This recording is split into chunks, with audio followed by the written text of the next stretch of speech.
COVID is back, and we're about to tell you which stocks are going to pump because of it. The warning signs are everywhere. The government has been plotting this for ages, and we're going to show you how to take advantage of it. Welcome to the Bean Pod. This is your place for all things stocks and crypto. From beginner tips to expert picks. Use this as fuel for your investing journey, because when you're in the know, your money will grow. This episode of the Bean Pod is sponsored by KyberSwap. KyberSwap is a DEX and DEX aggregator, which is built to facilitate all your DeFi needs in one single platform. Fast, cheap, and safe. User experience is KyberSwap's sole focus to make everyone's life better in DeFi. All views expressed by speakers on the Bean Pod are solely their opinions. You should not treat any opinion expressed on the Bean Pod as a specific inducement to make a particular investment or follow a specific strategy, but only as an expression of their opinion. This podcast is for informational purposes only. Welcome to the Bean Pod. This is Shane, aka the Jolly Green Investor. And this is Josh, the Nifty Investor. There is a new pandemic narrative forming right now, and as unfortunate as that is, there is a way to take advantage of it via the stock market, and we're going to show you. There is a playbook, and we're going to go over it in this episode because we've seen this unfold before back in March of 2020. Right now, the warning signs are everywhere. And if you look around, you can see them. They're slowly popping up. It's interesting because there was an article that was released via some, Russian intelligence that said the U.S. is plotting another pandemic. Why are they doing this? Why? We have to think about it because we are starting to see it all pop up. I was just traveling the other day. And I flew in from the I was in the airport. I'm looking around. I started to see more, and we travel a lot, right? And I started to see these signs for masks again. I'm like, bit interesting. Like, it kind of just sat there, and I'm like, Yeah. it's probably nothing. Right. But as we go on and throughout this episode, we're going to reveal what's happening and the stocks to take advantage of. But the warning signs are there. Which ones should we look at first? Yeah. So, I mean, you have to think about why the government is planning this. You know, there's variants everywhere. There's variants all the time. But why specifically would they choose now? I mean, obviously, we're coming into fall and winter in the Northern Hemisphere, so it's a good time to do it because it's like, oh, yeah, it's respiratory season. But if you think about things that are going on in the economy, why would now be a good time to potentially start putting masks on, start stopping people from traveling, from going out? Is that because they want to bring certain things in the economy down? They want to slow it down? Are there sinister things going on? And then if they put these things into effect, which sectors of the stock market will rip specifically, right? Yeah. So first of all, I think we should cover the warning signs. Today, time of recording, the FDA approved new Moderna vaccines and Pfizer vaccines. Health Canada on the same day came out and approved the Moderna COVID booster. Right. It's interesting because as you're watching sports, watching the Jays or whatever, you see Moderna being advertised. I find that very intriguing. And of course, you're starting to see the headlines pop up.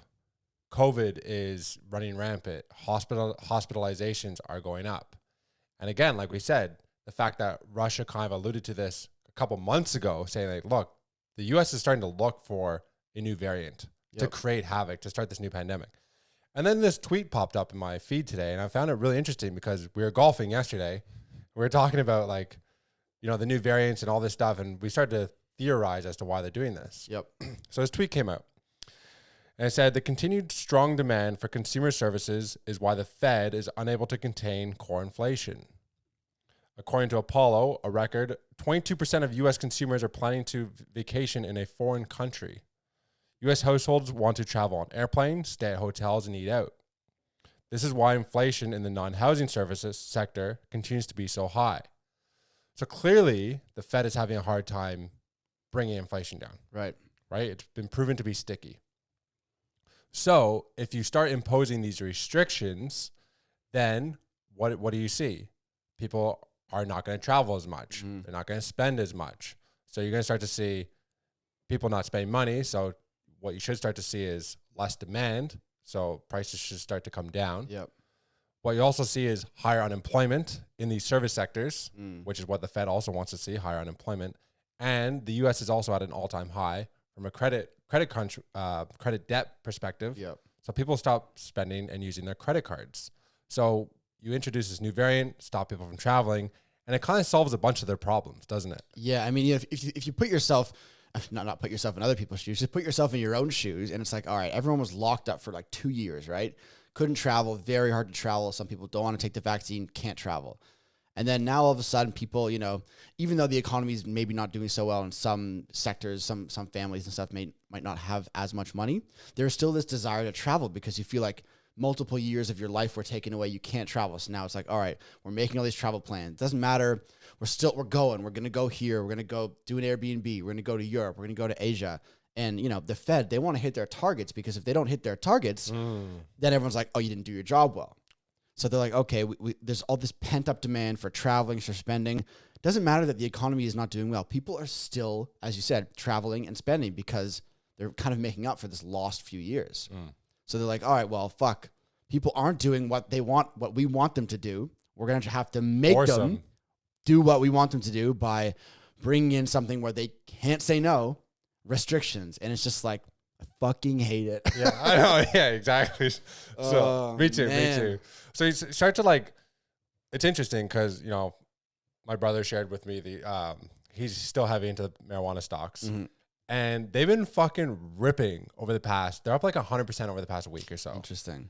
And I'm like, what the heck? Like what they're talking about the banking bill again, maybe it's like, I don't know. I think we've all seen those cards before. Yeah.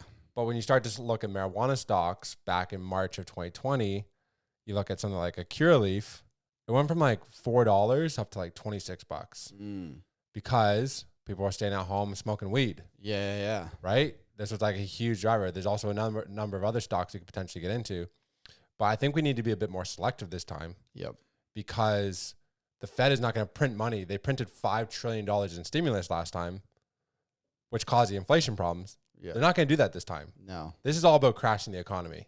That's what this is all about. Yeah. So it's a lot of doom and gloom for sure. But there are, specific stock sectors and specific stocks that we think, obviously not financial advice, we think could outperform the market significantly because even though they're going to be crashing the economy, making people stay home, businesses, corporations, people are going to be spending less. There are certain sectors that are going to see massive boosts.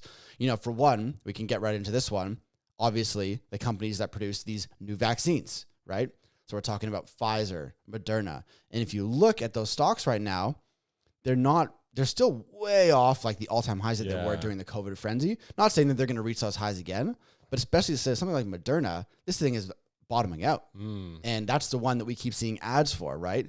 So if the government is pushing through approvals for this new Moderna booster and the fear campaign has just started, well, even if, it's not actually substantiated, the hype around this company could be worth, potentially a position. Yeah, absolutely. When you look at how much it's come down and the fact that this new narrative is kind of forming, I would be looking at the bigger players, the Pfizer, the Moderna. And then there's another tweet I saw today, something about the health companies that are funding the Democrats and the Republicans. Oh, yeah. So there's a few different health quote unquote health companies. Right. That are supporting the government. Yep. So you can start to look to some of those as well. I'll try to get them up on the screen for the viewers here. And then, when you talk about other stock sectors, obviously when you go back to, there's a clear playbook from the 2020 form of the pandemic, which sectors ripped. But obviously a lot of it was because of the printing and the stimulus. But there are a few sectors that are really native to, if you can't go to the gym anymore, if you can't go out to hotels and restaurants anymore, if you have to do online shopping, even things like online video conferencing. There are things that are very native to another pandemic that, maybe the hype for these sectors may not last long, but if the fear campaign really starts to ramp up and people start to get scared that there may be stay-at-home orders or social distancing orders, maybe people aren't going to be going into the office as much anymore, right? So there's certain sectors that play into these narratives. Yeah. I wonder if they're also there's a lot of chatter about if they're doing this for like the voting system, the mail-in votes. So they can mishandle the votes. Yeah. So I'm wondering, will this continue throughout to 2024? If we are actually if we're actually piecing together I'm out of here. The bean pod is over. I'm going to Mars or something. Like, this is fucked. I'm going to Kazakhstan. Yeah. Don't worry. Or does it do the job really well and we get over this fucking inflation interest rate thing sooner rather than later? You know, this is everything they're looking for. Then we can just let the markets get back to doing business again. Yeah. Versus all this uncertainty. I mean, you think about what happened in the COVID crash of 2020 for the markets. You know, the markets tanked, Yeah. but it was a V-shaped recovery because of all the stimulus. Yeah. But what if it tanks without the stimulus? No V-shaped recovery, just doom and gloom. And I mean, look, you know, if you have cash on the sidelines and you prepare for this, it's a great buying opportunity because you know eventually if they do crash the markets, the buying opportunities will be generational. Because it will be a slower recovery, slow and steady recovery. It won't be boom, you make millions right away, but it's like, all right, you buy sound companies, sound stocks, you know, even like Bitcoin, Ethereum, these things will go down hard and you just buy and you wait. There's an opportunity in everything, right? I'm wondering, maybe we could possibly see, aside from the vaccine stocks, the healthcare stocks and the marijuana stocks have been ripping too for some reason. If we look at maybe like e-com, you know, I could see people, look, if you're getting laid off and you can't be a flight attendant anymore or something like that, or you know, you work in hospitality, you're probably going to try to start an online business or something like that. So we could see didn't like Zoom do like super well? Yeah, I mean, Zoom, that would also be not only e-com, but if people are like, all right, don't come to the office anymore. Yeah. You know, Zoom is going to go up. Shopify would be a good one for that. Or Adobe for like DocuSign and stuff like that. DocuSign. Like, Shopify would be one of my top picks for e-com because that's the easiest way for people to just start their own businesses. Yeah. Obviously, Amazon has been performing well lately and would continue to. Any of those e-commerce stocks, you know, Jumia, you know. But yeah, I mean, I think Shopify would probably be my top pick. But then what about something like Netflix or Roku, right? People are at home. It's Netflix season again. Yeah. You know, that's all you can do, right? Yeah. Smoke weed, watch Netflix. I don't know. Then I was thinking, you know, Peloton. It's like, all right, people can't. It's like, all right, you can't come to the They're gym. gonna be dusting off their old Peloton machines again. Well, it's like, fuck. It's like, all right, you can't come to the gym unless you take our 7 new boosters and wear 10 masks. Yeah. It's like, well, everyone's gonna be like, I'm not going to the fucking gym anymore. Yeah. I'm gonna buy a Peloton. The Peloton stock is bottomed out. Yeah. I think it's like $4 or something. Yeah. Like that could see. I mean, it's definitely worth watching. Yeah. Because a bunch of people still own their Pelotons. Mm-hmm. They probably just had them hiding downstairs. Subscriptions going again? Yeah. They're like, oh, I guess I might as well restart this. Yeah. I think interesting. Because I'm seeing more people wearing masks when I'm out too. These fucking people. Man. It's like, well, you sent me that tweet today. It's like the Canadian government. Yeah. The Canadian. It's a show, right? It's a show. They're all sitting up there. They're socially distanced. Yeah. They're like 10 feet apart up on the stage. They're all wearing their masks. They're talking into the speakers with masks on. I know. Like a bunch of idiots.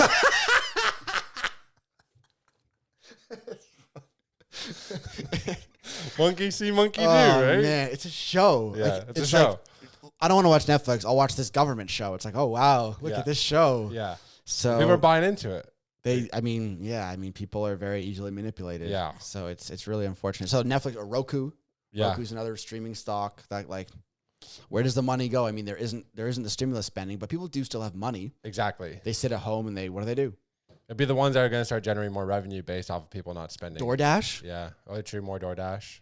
Can't go to restaurants. Yeah. So I guess the thing is what we'd be looking for is what sectors potentially, I'm not saying this is going to happen. This is us speculating and connecting dots, hopefully earlier than most as normal. Yep. What sectors are being cut off and then what is an alternative to that? So if a restaurant does have to all of a sudden go to 50% or some bullshit like that, then you'd start looking at the DoorDashes. Yep. You know, it's the solution to the problem. Yeah, for sure. Yeah, I mean, so the pure play COVID stock. So it's like, all right, Zoom for if people aren't going to work anymore. I would say, Shopify, Amazon for if people are going to be ordering goods because you're not going shopping anymore. You're ordering thing, or Shopify if you're starting a business. Gambling stocks? Yeah, I mean, you're just sitting at home. It's sports season now too, right? So DraftKings. Well, there's a couple other ones out there I can't off the top of my head, but DraftKings is a good one for sure. Yeah, Rollbit. Yeah, Rollbit on the crypto side of things, and Moderna. Pfizer, all those health companies, Peloton for fitness. I mean, these are the companies that unfortunately are like the pure play COVID stocks. Obviously, last time everything went up because it was just money was printing. Yeah. But maybe this is just going to be like a hype and it doesn't actually, hopefully, my fingers are crossed that this does not happen. I'd rather not make money on these stocks. Yeah. And then just like go on with normal life. Yeah. And then in the weed stocks, there's, Canopy, Aurora, the MSOS. It'd be more the the multi-state operators because it'd be like a Curaleaf, because there is like talk of this bill that's coming I through. mean, Canopy and Aurora have been ripping. Yeah. It's just hype, though. It It's is. hype, but that's what stocks are anyway. True Leaf. Yeah. True Leaf would be another one. I only look Yeah. at really Cure Leaf and True Leaf because they're like the best. Yeah, but those ones aren't on they're not on the it's not I on think you can trade on the TSX at least. Depends you? for Yeah. our Canadian listeners. Yeah, or true. OTC. Yeah. It's like Cura F or something. They're on OTC for Yeah. sure. But like big money, I feel like hype-based plays like Canopy and Aurora, even though like they're horrible companies. Oh, they're brutal. But it's just hype-based. Yeah. They're just they pump and dump. Everything's hype based. Yeah, everything's That's hype-based. just how the markets work these days. There's just no money. Yeah. There's no money. But I mean, honestly, if it does happen, the pro side of it is like, all right, the markets do need to crash. The economy does need to reset. It's going to be dark times for like a little bit, but it could be the final death knell in the economy and inflation and unemployment that we need to just get back to a bit of a normal regime Yeah. as opposed to this ridiculous time that we're in right now. But Because the job reports, they keep, it's like people aren't losing their jobs. yeah, Well, they're not losing jobs because they need to work 4 jobs to fucking go to buy some oat milk today. It's fucking $10. You know what I mean? Like, yeah. But then the other side of it is like, all right, they have the playbook. The last time they did the pandemic, it was like, this is like uncharted territories, right? yeah. They did this. They obviously fucked it up massively because they didn't realize inflation was going to run rampant. And they've created this terrible situation that the economy in the world is in today. And now that if they think that this is the antidote, this is going to solve this, well, this has never been done before. Like a pandemic, a forced re-pandemic to solve the current issues. This could plunge us into another Great Depression. Yeah, potential. Well, we talked about that in one of our previous episodes. Yeah. When you have the credit crunch plus the high inflation, deflation, right? So it's just tricky times here. Tricky so times. look, if you wanna stay up to date with all of this kind of stuff, if we think this is actually happening, we're gonna keep talking about this stuff. So make sure to like and subscribe. We talk about this in our Discord, on our Twitters if you're not already following us there. But there's interesting times ahead here, I think. I'd probably avoid. Just like thinking about stocks, I would avoid would be something like the airline stocks, Yeah, Airbnb, cruise lines, stuff travel, like that, yeah. right? Anything travel related. Anything like in-person travel related, Yeah. that's probably not the best time to be buying those right now. But Look, we're not saying this is going to happen. Yeah. We're speculating, and it's interesting to kind of piece together why the government would potentially be doing these things. we just want everyone to be prepared. Yeah, just in case. Anyways, tune to the next episode. That one is going to be a banger.